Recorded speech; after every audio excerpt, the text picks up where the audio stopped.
In today's video, I am going to teach you how to clip contents to frame in Figma. Clipping is a simple but powerful way to control what's visible inside a frame. Think of it like placing your design elements behind a window. Anything inside the window stays visible, and anything that extends beyond it is neatly hidden from view. It's completely non-destructive, so you can reveal or hide content at any time without losing anything. Start by opening your design in Figma so you can see the canvas and the layers panel. Once your file is open, click to select the frame you want to use as the container. You'll know it's selected when you see its bounding box and the frame's name highlighted in the layers list. Frames are key here because the clipping control is specific to frames and components, not regular groups. With the frame selected, look over to the right-hand side of the interface.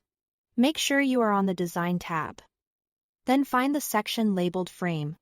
This panel is where you control properties like size, corner radius, and constraints. Inside that frame section, you'll see an option called Clip Content. To enable clipping, simply check the box labeled Clip Content. The moment you turn it on, Figma hides anything that falls outside the frame's bounds. Your content is still there. It's just not visible beyond the edges of the frame. You can toggle the checkbox on and off anytime to quickly preview the difference and make sure you are getting the exact result you want. Now refine what's visible by adjusting the size of the frame.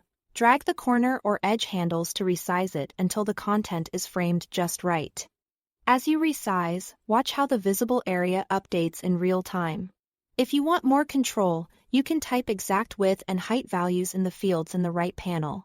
Holding Shift while dragging helps keep proportions when that matters for your layout, and holding Option or Alt lets you resize from the center. Constraints and auto layout settings will still apply while you do this, so the content will behave according to the rules you've already set up. But the clipping will continue to define what's actually shown. That's all there is to it. Thanks for watching.